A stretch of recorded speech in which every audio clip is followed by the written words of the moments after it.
Ma copine a couché avec son collègue puis a plaisanté, et si tu n'étais pas le père? Quand j'ai demandé un test ADN, elle a paniqué. Puis son masque est tombé. Avant de continuer, n'oubliez pas de vous abonner et dites-nous d'où vous nous regardez dans les commentaires, on lit chacun de vos messages. Ça fait environ 2 ans que je suis avec ma copine, Lilia, 26 ans. Je m'appelle Jake, 28 ans. Juste un mec normal, représentant commercial pour une entreprise de fourniture médicale. Ce n'est rien d'exceptionnel, mais ça paie les factures, vous savez. On s'est rencontrés à la pendaison de crémaillère de mon pote Dave. Elle est entrée, vêtue de cette robe rouge, et mec, j'étais foutu. Sérieux, j'arrivais même plus à formuler des phrases correctement. D'une manière ou d'une autre, j'ai réussi à avoir son numéro et on a commencé à sortir ensemble une semaine plus tard. On est allé beaucoup trop vite. On a emménagé ensemble après seulement 5 mois parce que son bail se terminait. Et elle m'a dit, c'est juste plus logique financièrement. Et moi, comme un con, j'ai répondu, et comment? Je l'ai mise enceinte 4 mois après ça, quand la protection a lâché et que la pilule du lendemain n'a pas fonctionné. Classique, non? Mais honnêtement, après le choc initial, j'étais plutôt excité à l'idée de devenir père. J'ai toujours voulu des enfants, juste peut-être pas si tôt. Lilia a eu une grossesse très difficile. Elle a vomi comme une malade les premiers mois. Pas seulement les nausées matinales, mais des nausées toute la journée. Puis sont arrivées ces sautes d'humeur d'un autre niveau. Genre, pleurer parce que la pizzeria avait oublié sa sauce à l'ail, puis l'instant d'après, rire aux éclats devant des vidéos de chats.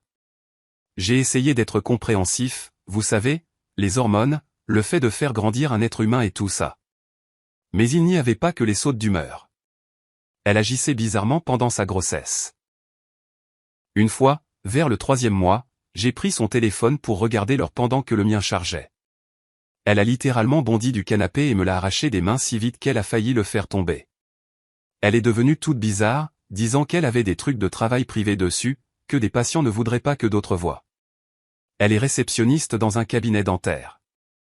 Genre, quel dossier dentaire super secret caches-tu? Mais j'ai laissé tomber. Puis il y a eu cette phase étrange au 2e trimestre où elle n'arrêtait pas de parler de ce collègue, Travis. Travis a dit ci, Travis pense ça, Travis est si drôle. Puis, soudainement, après être tombée enceinte, silence radio complet à propos de Travis, comme si son nom était banni. Quand j'ai posé une question sur lui une fois, du genre, « Hey, qu'est-il arrivé à ce Travis dont tu parlais tout le temps ?» elle est devenue toute défensive. « Pourquoi es-tu si obsédé par mes collègues? » C'est bizarre, Jake. Je n'ai plus jamais mentionné ce type. Super suspect, avec le recul. Les rendez-vous chez le médecin étaient une autre chose à laquelle j'aurais dû faire attention. Les premiers mois, elle voulait que je sois à chaque rendez-vous. Prendre des jours de congé, réorganiser mon emploi du temps, tout le bazar. Puis, vers le 5e mois, soudainement, elle me dit, tu n'as pas besoin de prendre congé pour ces visites de routine. C'est juste des trucs ennuyeux de poids et de tension artérielle. Quand j'ai insisté pour venir à un rendez-vous parce que je voulais voir l'échographie, elle l'a reporté 2 fois, disant que le médecin avait des urgences. Il y avait aussi ce truc bizarre avec sa mère, Carole. Carole et moi nous sommes toujours bien entendus, mais pendant la grossesse, elle a commencé à me lancer des regards, comme des yeux de chien battu. Une fois, elle m'a serré dans ses bras beaucoup trop longtemps après le dîner du dimanche et m'a dit, « Tu es un homme bon, Jake », d'une voix étrange. À l'époque, j'ai pensé qu'elle était juste émotive à l'idée de devenir grand-mère. Mais stupide que je suis, j'ai balayé tout ça d'un revers de la main. Les hormones de grossesse, me disais-je. Elle fait grandir un humain. Sois indulgent. Tu es juste parano. Je trouvais des excuses pour tout. Notre fils, Milo, est né il y a 3 mois. Il est né avec 2 semaines d'avance, selon Lilia. Mais les infirmières n'arrêtaient pas de dire qu'il avait une belle taille pour un prématuré, 3,4 kg. Je n'y ai pas beaucoup réfléchi à l'époque. Trop occupé à être émerveillé d'être devenu le père de quelqu'un. Ils m'ont même laissé couper le cordon et tout. J'ai pleuré comme un bébé, pour être honnête. C'était le plus beau jour de ma vie. Les premières semaines ont été dures, sans sommeil et avec des changements de couches constants, mais on s'en est sorti. La mère de Lilia est venue rester avec nous pendant une semaine pour nous aider, ce qui a été une véritable bouée de sauvetage. Elle cuisinait, faisait le ménage et prenait même les gardes de nuit avec Milo pour qu'on puisse avoir quelques heures de sommeil ininterrompu. J'étais super reconnaissant pour ça, mais quelque chose clochait. Carole continuait de me regarder quand je tenais Milo, avec ce même regard triste et étrange, comme si j'étais une sorte de cas de charité. J'ai pensé qu'elle était juste émotive. Nouvelle grand-mère, premier petit enfant, tout ça. Un soir, en passant par la cuisine pour prendre un verre, je l'ai entendu dire à Lilia, « Tu dois lui dire. » Sa voix était basse, sérieuse. Avant que je puisse entrer, elles se sont tues. Je suis entré comme si de rien n'était, et Lilia a affiché un grand sourire forcé pendant que Carole devenait soudainement beaucoup trop concentrée sur ce qu'elle remuait sur la cuisinière. Je n'y ai pas trop pensé sur le moment. J'ai cru que Carole disait juste à Lilia d'être plus ouverte sur son épuisement. Elle insistait sur le fait qu'il fallait communiquer ses besoins depuis la naissance de Milo. Alors, plus tard dans la soirée, j'ai abordé le sujet nonchalamment, juste pour vérifier. « Qu'est-ce que ta mère voulait dire tout à l'heure quand elle a dit que tu devais me dire quelque chose ?» Lilia a à peine levé les yeux de son téléphone. « Oh, ça. Elle pense juste que je dois te dire à quel point tout ça est écrasant pour moi. Tu sais, les difficultés de nouvelle maman, le manque de sommeil, le train-train habituel. Ça avait du sens. Je veux dire, tu peux me parler de ces choses. Tu le sais, n'est-ce pas ?» Elle a soupiré.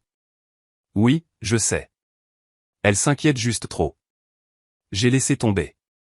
Dans ma tête, c'était juste Carole qui était Carole. Trop impliquée, trop émotive, toujours à essayer de donner des conseils à Lilia qu'elle n'avait pas demandé. Mais j'ai essayé d'être aussi soutenant que possible. Milo est un enfant mignon. Il a de grands yeux bleus qui, selon tout le monde, changeront probablement de couleur. Les yeux de Lilia sont marrons et les miens sont verts, mais apparemment, c'est de la génétique normale.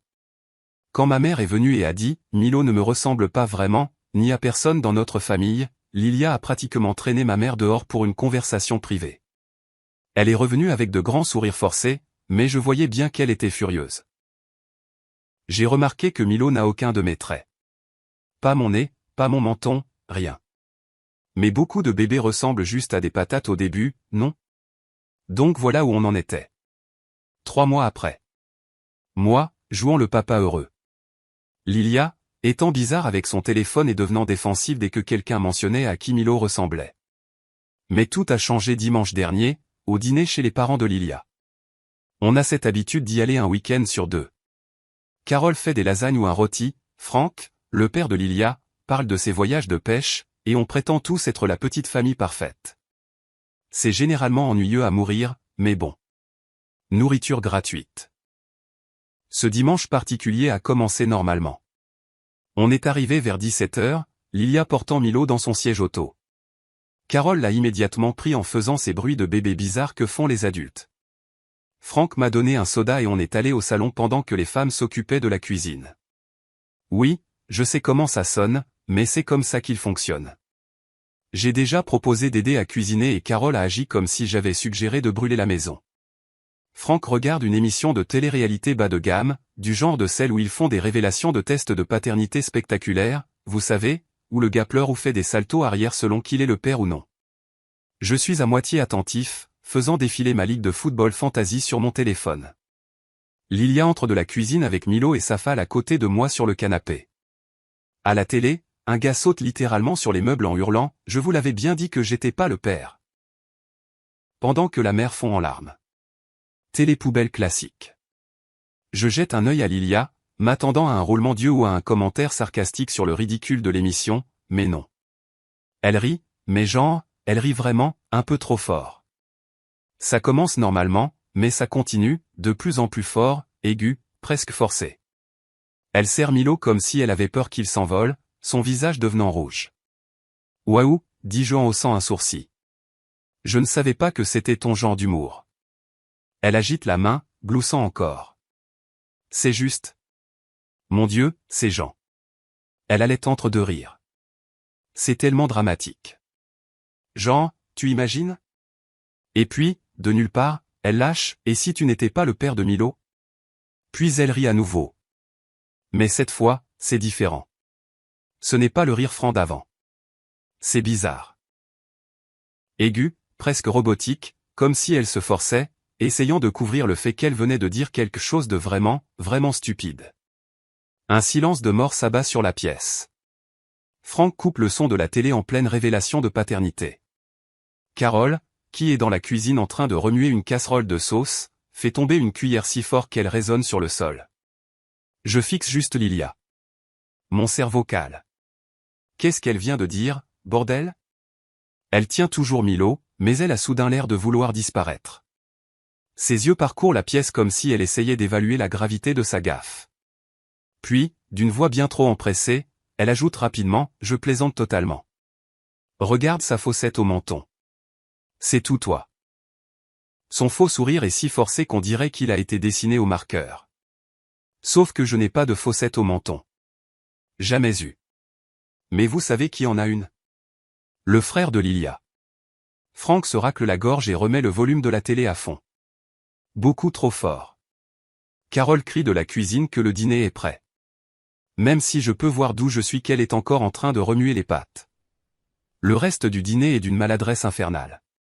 Frank n'arrête pas de parler de l'heure de pêche avec beaucoup trop d'enthousiasme. Carole dit à peine 2 mots. Elle ne cesse de lancer à Lilia des regards du genre, la ferme bon sang, chaque fois qu'elle essaie d'entamer une conversation. Lilia fait ce truc nerveux où elle parle trop et trop vite de choses sans importance. Je me contente de manger et de tenir Milo quand il s'agite. Sur le chemin du retour, j'essaie d'en parler. C'était une blague étrange chez tes parents. Elle devient super défensive immédiatement. Oh mon Dieu. Tu ne peux pas accepter une blague? C'était juste à cause de cette émission stupide que ton père regardait. Pourquoi es-tu si sérieux à ce sujet? Ça semblait juste être une chose bizarre sur laquelle plaisanter. Et tu as dit qu'il a ma fossette au menton, mais je n'en ai pas. Jésus, Jec. C'est juste une stupide fossette. Il a tes yeux. Il n'a certainement pas mes yeux non plus. Les miens sont verts, ceux de Lilia sont marrons et ceux de Milo sont bleu vif. J'ai suivi des cours de biologie au lycée, je sais que ce n'est pas censé fonctionner comme ça, mais je n'ai pas dit cette partie à voix haute. Je n'essaie pas de commencer une dispute, dis-je. Ça m'a juste pris par surprise. Eh bien, arrête d'en faire tout un plat. Mon Dieu, tu es parano. C'est parce que ton ex t'a trompé? Tu projettes ça sur moi maintenant? Coup bas. Mon ex de l'université m'a trompé et Lilia sait que c'est un point sensible, mais le mentionner donnait l'impression qu'elle essayait de me faire passer pour le méchant pour avoir remis en question sa blague merdique. On a fait le reste du trajet en silence. Je n'arrêtais pas de rejouer le moment dans ma tête, la façon dont elle l'avait dit. La panique quand personne n'a ri, la façon dont ses parents ont réagi, non pas confus, mais tendus, comme s'ils savaient quelque chose que j'ignorais. Je ne sais pas pourquoi, mais ça m'a poussé à y regarder de plus près, même si ce n'était qu'une blague. Cette nuit-là, pendant que Lilia était sous la douche, je me suis surpris à fixer Milo dans son berceau, à le regarder vraiment, peut-être pour la première fois, en essayant de me retrouver dans son visage. Ses cheveux foncent pour se rapprocher de la couleur de ceux de Lilia. Son nez est minuscule et retroussé comme le sien. Le mien est un gros pif, merci les gènes italiens de mon père. Ses yeux ne ressemblent à aucun des nôtres. Ça pourrait être normal, non? La génétique est bizarre. Tous les enfants ne sont pas des copies conformes de leurs parents. Mais combiné à ce commentaire, je ne pouvais pas empêcher les pensées de tourner dans ma tête. Les jours suivants, j'ai essayé de l'observer de plus près, pour voir s'il y avait des signes. Et honnêtement, rien ne semblait différent. Lilia était la même qu'elle avait toujours été. Occupée avec Milo, épuisée, mais plaisantant toujours avec moi comme d'habitude. Si quoi que ce soit, elle semblait plus affectueuse, s'appuyant toujours contre moi sur le canapé, m'embrassant sur le front quand elle passait. Des petites choses comme ça. Le commentaire au dîner me trottait toujours dans la tête, cependant. Mais elle n'a pas agi bizarrement par la suite. Pas d'énergie nerveuse, pas d'évitement. Si j'abordais le sujet de Milo, elle était tout aussi attentionnée que d'habitude. Une chose s'est démarquée, cependant, la salle de sport. Elle avait repris quelques semaines après la naissance de Milo, ce à quoi je n'avais pas beaucoup réfléchi. Elle était vraiment passionnée de fitness avant la grossesse, disant toujours qu'elle avait hâte de reprendre sa routine. Maintenant, elle y allait 3 fois par semaine, toujours à la même heure, sans jamais manquer une séance. J'ai plaisanté un soir, tu es plus assidu que moi. Peut-être que je devrais commencer à venir avec toi. Elle a à peine levé les yeux de ses bodys de Milo qu'elle pliait. Chérie, c'est littéralement la seule chose que je fais juste pour moi. Peux-tu s'il te plaît me laisser ça? Ce n'était même pas dit sur un ton défensif, plus comme si elle était épuisée et me suppliait de ne pas lui enlever cette seule chose. J'ai reculé, lui ai dit que je plaisantais. J'ai commencé à penser que je surréagissais peut-être, mais environ une semaine après l'incident du dîner, je l'ai surprise au téléphone avec sa sœur. J'étais dans le salon avec Milo pendant qu'elle était dans la chambre, la porte à moitié fermée. Je n'essayais pas d'écouter aux portes, mais sa voix était forte. Je ne sais pas ce qui m'a pris, grognatait-elle. C'est juste sorti avant que je puisse l'arrêter. Elle fit une pause, puis rit. Je sais, je sais. C'était si stupide. Tu aurais dû voir sa tête. Et mes parents. Oh mon Dieu. On aurait pu entendre une mouche voler. J'ai senti mon estomac se nouer. Sa sœur a dû lui demander si elle avait clarifié les choses, car Lilia a soupiré. Oui, je lui ai dit que c'était une blague. Je veux dire, évidemment, ce n'est pas comme si j'allais vraiment. Elle s'est interrompue. Bref, oui, il avait l'air d'aller bien après. J'aurais dû entrer. J'aurais dû demander tout de suite pourquoi diable elle avait même ressenti le besoin de clarifier ça.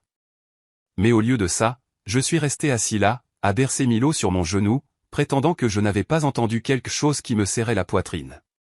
Mais je pense qu'elle a remarqué que je suis devenu trop attentif ces derniers temps, parce qu'elle se sentait bizarre que je tienne Milo. Avant tout ça, elle était heureuse de me le laisser pour qu'elle puisse faire une sieste ou prendre une douche. Maintenant, elle plane constamment, me le prend des bras en disant qu'il a besoin de sa maman dès qu'il fait le moindre bruit. Et quand ma mère est venue la semaine dernière et a innocemment commenté que Milo ne ressemblait pas beaucoup à notre côté de la famille, Lilia a failli avoir une crise de nerfs dans la voiture après, traitant ma mère de jugeante et disant qu'elle essayait de créer des problèmes. Ma mère est la personne la plus douce du monde. Elle n'essayait certainement pas de commencer quoi que ce soit. Je n'arrêtais pas d'essayer de réprimer mes soupçons, me disant que j'étais parano, mais ce stupide commentaire chez ses parents avait planté une graine dans mon cerveau et elle prenait racine de jour en jour. J'ai commencé à chercher sur Google des trucs comme « Comment savoir si le bébé est le vôtre ?» et « Quand les bébés commencent-ils à ressembler à leur père ?» Tard le soir, quand Lilia dormait. J'ai lu que les bébés ressemblent souvent plus à leur père au début, comme un truc évolutif pour s'assurer que les pères restent. Mais Milo, rien en lui ne criait « Jake Junior ». Les soupçons ne cessaient de grandir et je commençais à voir Milo comme un enfant au hasard qui n'était pas le mien. J'ai remarqué que j'allais trop loin, mais je ne savais pas quoi faire. J'avais besoin de preuves. Le point de rupture a été atteint il y a 3 nuits. On se disputait pour savoir à qui c'était le tour de laver les biberons. J'avais fait des heures supplémentaires toute la semaine et j'étais mort de fatigue. Lilia se plaignait de les avoir lavés 3 nuits de suite, ce qui n'était même pas vrai. C'était 2 fois, mais peu importe. En pleine dispute, elle a sorti la carte maîtresse de la mère, j'ai mis au monde Théo and fils. Le moins que tu puisses faire, c'est laver ces biberons sans te plaindre. Quelque chose en moi a juste craqué. Avant que mon cerveau ne puisse arrêter ma bouche, j'ai dit, mais est-ce qu'il est vraiment mon fils? Parce que je commence à en douter. Putain de merde, le regard sur son visage. Je n'ai jamais vu quelqu'un passer de la colère à une pâleur de fantôme terrifié aussi vite. Elle s'est littéralement figée pendant 3 secondes, me fixant, la bouche ouverte. Puis elle a explosé. Je parle d'une crise niveau nucléaire. Comment oses-tu? Je l'ai porté pendant 9 mois. J'ai été debout toutes les nuits avec lui pendant que tu dormais à travers ses pleurs. Et tu as le culot de te demander s'il est à toi? Quel genre de monstre fait ça? Elle criait si fort que j'ai eu peur que les voisins appellent la police. Milo a commencé à pleurer dans son berceau à cause du bruit, mais je n'ai pas reculé cette fois. S'il n'y a rien à cacher, faisons juste un test ADN et mettons fin à mes stupides craintes. Ça ne devrait pas être un problème s'il est à moi, non? C'est laquelle a complètement perdu la tête. Elle a attrapé un vase sur la table basse et l'a jeté contre le mur. Le verre s'est brisé partout. Puis elle a commencé à sangloter, des sanglots qui secouaient tout son corps. Je ne vais pas soumettre mon fils à un test parce que tu es insécure. Si tu ne me fais pas confiance, qu'est-ce qu'on a encore? Comment pouvons-nous être une famille si tu penses que je suis une menteuse et une tricheuse? Elle s'est précipitée dans la chambre et je suis allé voir Milo pour m'assurer qu'il allait bien avec tous ses cris. Quand je suis revenu, Lilia était en train de fourrer des vêtements dans un sac de sport. « Qu'est-ce que tu fais ?» ai-je demandé. « Je ne reste pas ici avec quelqu'un qui pense que je suis une. » dit-elle, pleurant toujours. « J'emmène Milo chez mes parents jusqu'à ce que tu te remettes les idées en place. » J'ai essayé de calmer les choses. « Lilia, allez. On doit en parler comme des adultes. Il n'y a rien à dire. Soit tu me fais confiance et tu laisses tomber ça, soit non. C'est aussi simple que ça. » Elle a fait le sac à langer de Milo, l'a pris de son berceau et est sortie avant même que je puisse réaliser ce qui se passait. Elle m'a envoyé un SMS 20 minutes plus tard pour dire qu'elle était arrivée saine et sauve chez ses parents. Comme si je me souciais d'elle à ce moment-là. Je voulais juste savoir que Milo allait bien. Je ne savais pas quoi penser après son départ. Le poids de tout ça m'a frappé d'un coup. Et si j'avais tort? Et si je venais de faire exploser toute ma famille à cause de la paranoïa? Mais en même temps, et si j'avais raison? Et si c'était le cas, alors qu'est-ce que la dernière année de ma vie avait bien pu être? Elle est restée chez ses parents pendant 3 jours entiers. Sa mère m'a appelé le 2e jour pour me dire que je devrais avoir honte de moi d'accuser Lilia d'une chose aussi terrible. J'ai demandé à Carole, sans détour, si elle savait avec certitude que Milo était le mien, et elle m'a raccroché au nez. Ça m'a dit tout ce que j'avais besoin de savoir. Lilia est revenue vendredi, entrant calmement, comme si de rien n'était. Elle a dit qu'elle avait réfléchi et qu'elle pouvait comprendre pourquoi j'avais des doutes, étant donné mon passé avec des ex-infidèles. Elle m'a donné un ultimatum, abandonner complètement cette question de paternité et on pourrait travailler à reconstruire notre confiance, ou c'est fini. Je n'élèverai pas mon fils avec quelqu'un qui ne me fait pas confiance. Notez comment elle a dit « mon fils » et pas « notre fils ». Oui, j'ai aussi relevé ça. J'ai décidé de jouer le jeu, juste pour connaître la vérité. Alors j'ai fait semblant d'être d'accord. Je lui ai dit que j'étais désolé d'avoir surréagi, que je l'aimais, elle et Milo, et que je voulais qu'on soit une famille. Elle a semblé y croire, mais les choses étaient toujours tendues tout le week-end. Beaucoup de faux sourires et de conversations forcées. Mais dans ma tête, je savais ce que je devais faire. Ça n'allait pas disparaître. Ce commentaire chez ses parents, sa réaction extrême quand j'ai demandé un test. J'avais besoin de connaître la vérité. Alors, lundi, j'ai commandé un de ces kits de test de paternité ADN à domicile en ligne. J'ai payé un supplément pour une livraison le lendemain. Il est arrivé mardi, pendant que Lilia était au travail. J'ai caché la boîte dans mon sac de sport, dans le coffre de ma voiture. J'ai essayé d'agir normalement les jours suivants. J'ai fait comme si tout allait bien. J'ai aidé avec Milo. J'ai fait la vaisselle sans qu'on me le demande. J'ai même apporté des fleurs à Lilia un soir pour vraiment vendre le coup du « j'ai tourné la page ». À l'intérieur, cependant, j'étais un chaos, dormant à peine, vérifiant son téléphone chaque fois qu'elle le laissait traîner, ce qui n'arrivait presque jamais. Je l'ai même suivi à la salle de sport un jour, mais je n'ai rien trouvé d'anormal. Jeudi, j'ai enfin eu ma chance. Lilia a dit qu'elle allait prendre une longue douche pour se détendre. Milo dormait dans son berceau. Timing parfait. J'ai attrapé le kit de test dans ma voiture, j'ai lu les instructions 5 fois pour être sûr de ne pas me planter. Il faut frotter l'intérieur de la joue de l'enfant, puis faire la sienne, les sceller séparément et les envoyer par la poste. Mes mains tremblaient tellement que j'avais du mal à ouvrir l'emballage. Je me suis glissé dans la chambre de Milo, fixant ce petit bonhomme qui pourrait ne pas être le mien. Il dormait à poings fermés, faisant ce truc de rêve saccadé que font les bébés. Pendant une seconde, j'ai failli reculer. Et si je me trompais et que j'étais en train de détruire ma relation pour rien? Mais ensuite, je me suis souvenu du visage de Lilia quand j'ai demandé un test. Pas confuse ou blessée, mais effrayée. Ce n'est pas comme ça que les gens innocents réagissent. J'ai délicatement frotté l'intérieur de la joue de Milo, en essayant de ne pas le réveiller. Il a bougé un peu mais ne s'est pas réveillé. J'ai scellé cet échantillon dans son contenant, puis j'ai fait ma propre joue, l'ai scellé et j'ai tout remis dans l'enveloppe avec les informations de ma carte de crédit. La douche s'est arrêtée juste au moment où je finissais. J'ai glissé l'enveloppe dans ma poche et je suis à peine retourné au salon avant que Lilia ne sorte en peignoir. Elle m'a demandé ce que je faisais et j'ai dit que je vérifiais juste Milo. J'ai posté le test pendant ma pause déjeuner le lendemain. J'ai payé 200 $ pour un traitement accéléré. Ils ont dit que les résultats arriveraient dans 2 ou 3 jours ouvrables. Je pensais être tiré d'affaire jusqu'à samedi matin. Lilia faisait la lessive. Oui, je sais, j'aurais dû la faire moi-même. Erreur de débutant. Et elle a trouvé le reçu du laboratoire ADN dans la poche de ma veste. J'avais complètement oublié qu'il était là. Elle a déboulé dans le salon où je donnais à manger à Milo, serrant un reçu froissé dans sa main comme si c'était une pièce à conviction. Son visage était rouge, ses yeux sauvages. « C'est quoi, ça, bordel ?» a-t-elle craché en me tendant le papier. J'ai à peine jeté un coup d'œil. Je savais déjà. Milo a commencé à s'agiter dans mes bras, se tortillant comme s'il sentait la tension dans la pièce. J'ai pris une profonde inspiration et j'ai croisé son regard.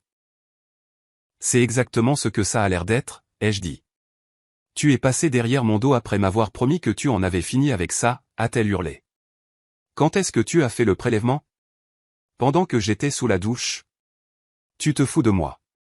Elle criait maintenant, et Milo a poussé un cri aigu.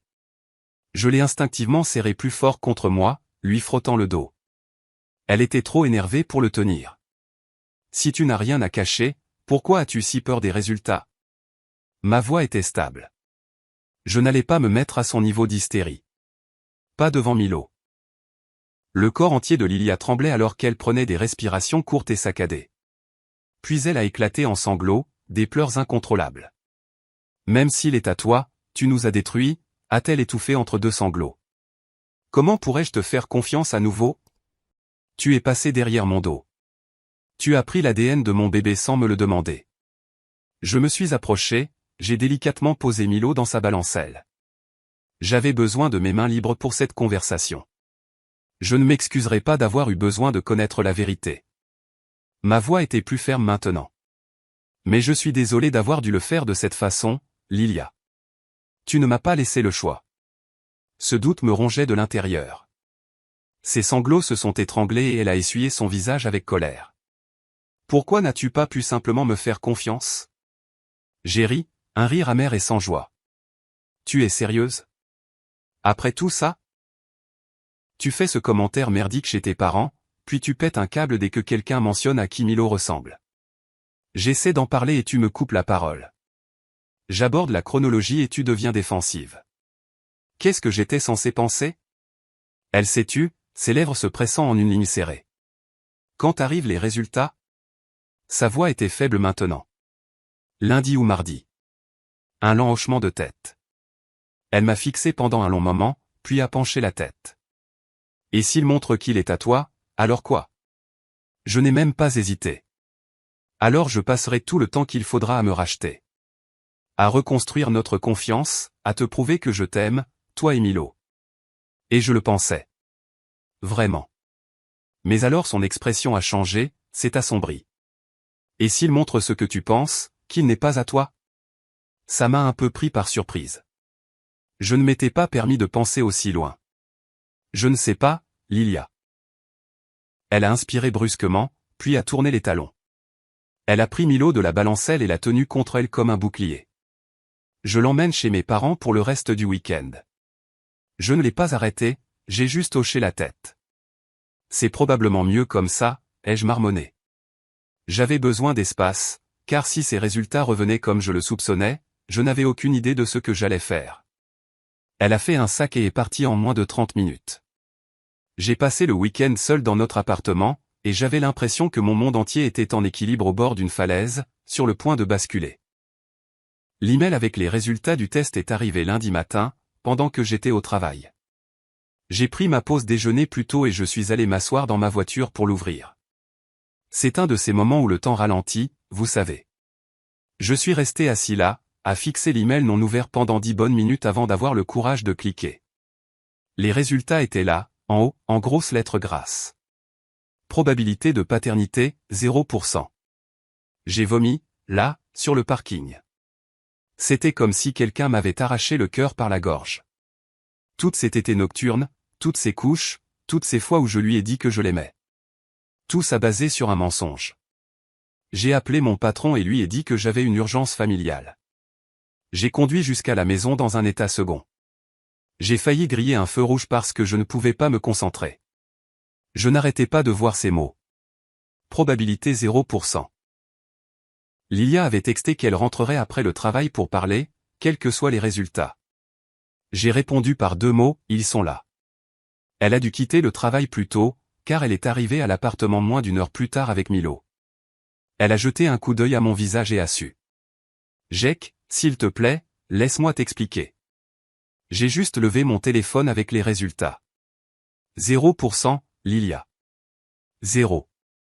Elle s'est effondrée immédiatement, a mis Milo dans sa balancelle et s'est écroulée sur le canapé en sanglotant. Entre les hoquets et les larmes, elle m'a finalement dit la vérité.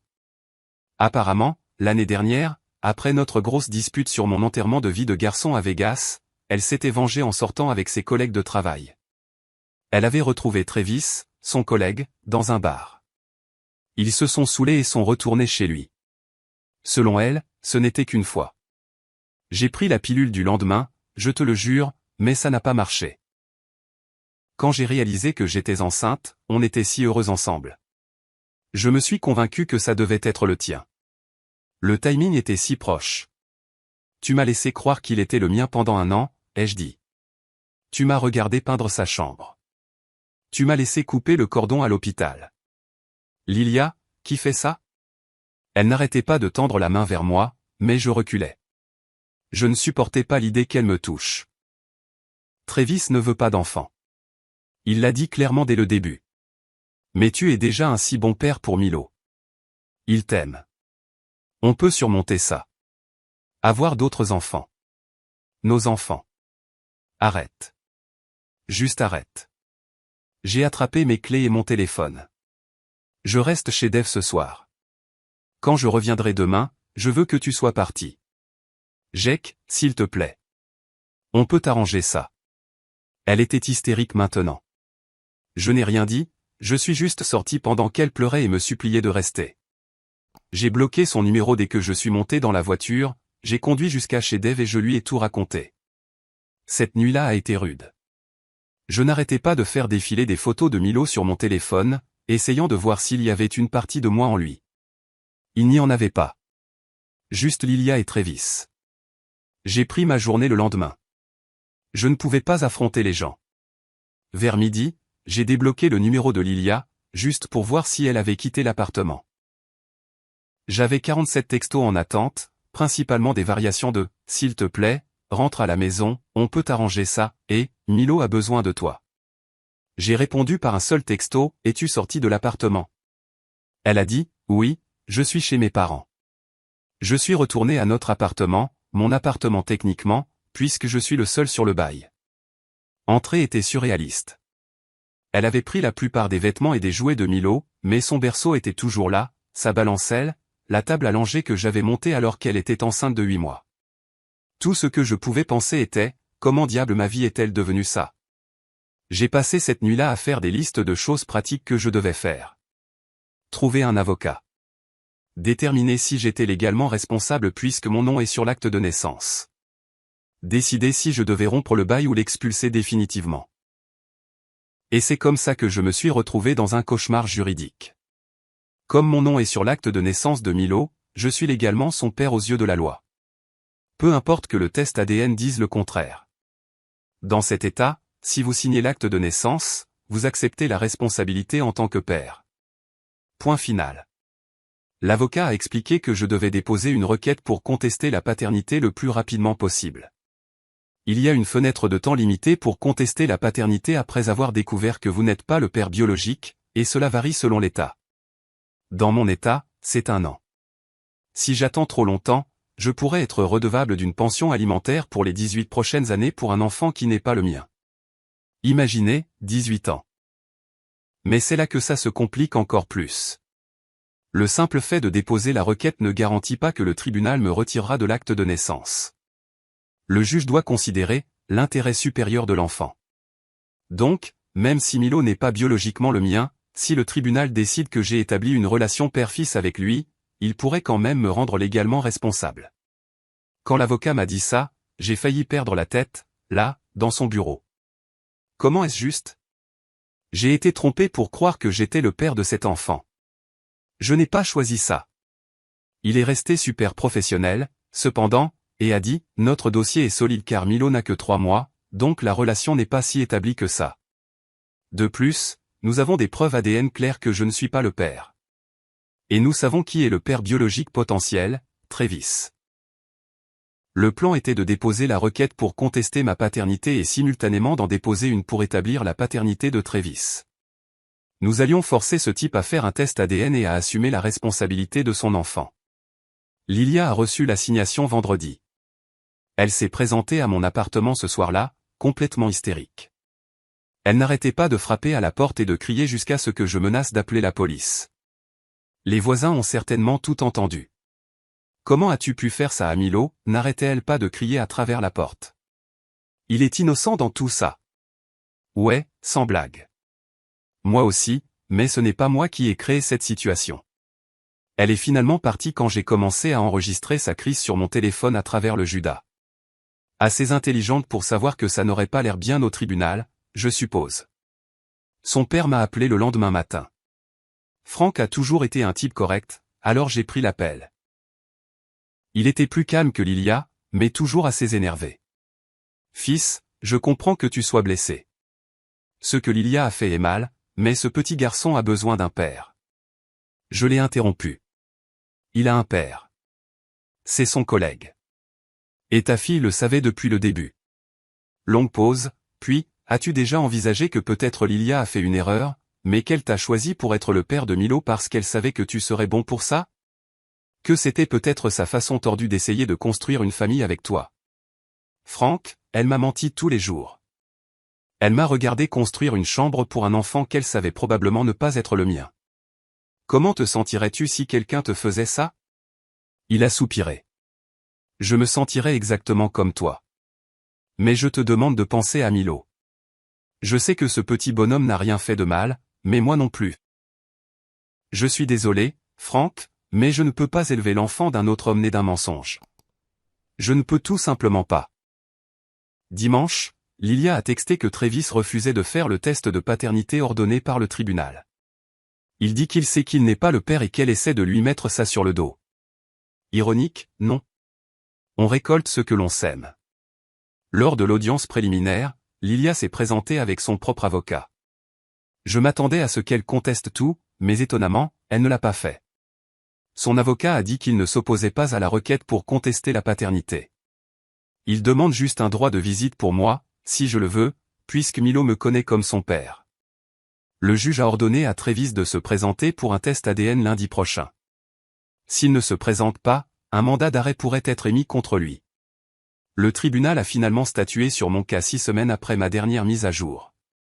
Mon nom a été officiellement retiré de l'acte de naissance de Milo. Je ne suis légalement plus son père. Ça peut paraître bizarre, mais quand le juge l'a rendu officiel, j'ai ressenti un étrange mélange de soulagement et de vide en même temps. Ce type, Travis, a finalement fait le test ADN, qui a confirmé ce que nous savions déjà. Il est le père biologique. Maintenant, il est légalement responsable de la pension alimentaire. Mon avocat dit que j'ai de la chance que ça n'ait pas traîné pendant des années, ce qui arrive apparemment souvent dans ces situations. Petite victoire, je suppose.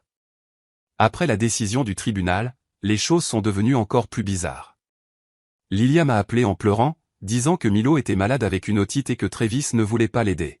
« Tu es le seul père qu'ils connaissent », sanglotait-elle. Je lui ai raccroché au nez.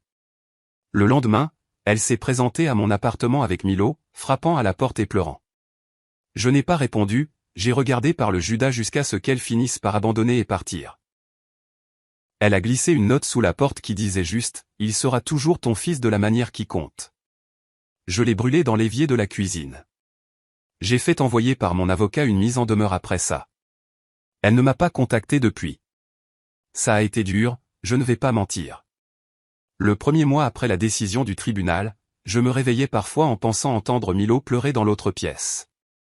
Je sortais même du lit avant de me souvenir qu'il n'était pas là. N'avait jamais vraiment été le mien, pour commencer. J'ai fini par suivre le conseil de Dave et j'ai donné littéralement tout ce qui concernait le bébé à un refuge pour femmes. Le berceau, les vêtements, les jouets, tout. Je n'ai absolument rien gardé. C'était une journée difficile, emballer tout ça. J'ai trouvé ce body, meilleur copain de papa, que je lui avais acheté avant sa naissance. J'ai failli le garder, mais je savais que ça me perturberait à long terme. J'ai obtenu un transfert au bureau de mon entreprise à Austin. Nouvelle ville, nouvel appartement, nouveau numéro de téléphone, un tout nouveau départ. J'ai seulement dit à quelques amis proches où j'allais. Un nouveau départ complet. Pour tous ceux qui traversent quelque chose de similaire, faites le test ADN tout de suite si vous avez le moindre doute. N'attendez pas et prenez un avocat immédiatement. Le système juridique n'est pas conçu pour être juste envers les gars dans notre situation. De plus, découvrir que quelqu'un que vous aimiez pouvait vous mentir en face tous les jours pendant un an perturbe vraiment votre esprit. Ça rend difficile de faire confiance à qui que ce soit. Je travaille aussi là-dessus en thérapie. Ma vie va de l'avant, je me concentre sur moi-même, mon travail, mon chien, je renoue avec de vieux amis qui ne posent pas de questions sur le bébé. Merci les gars de m'avoir aidé à traverser la période la plus sombre de ma vie. Pour tous les conseils, le soutien, et juste de m'avoir laissé me vider. Ça a compté plus que vous ne l'imaginez. Pour les gens qui demandent si je sortirai à nouveau avec quelqu'un. Oui, éventuellement. Juste pas encore prêt. Problème de confiance, vous savez. Pour tous ceux qui posent des questions sur Travis, aux dernières nouvelles, Lilia le poursuivait à nouveau en justice parce qu'il n'avait pas payé la pension alimentaire. Ce n'est plus mon cirque. Merci d'avoir regardé jusqu'au bout. Si cette histoire vous a touché, n'oubliez pas de liker, de vous abonner et de partager. Et surtout, dites-nous ce que vous en pensez en commentaire, on adore vous lire.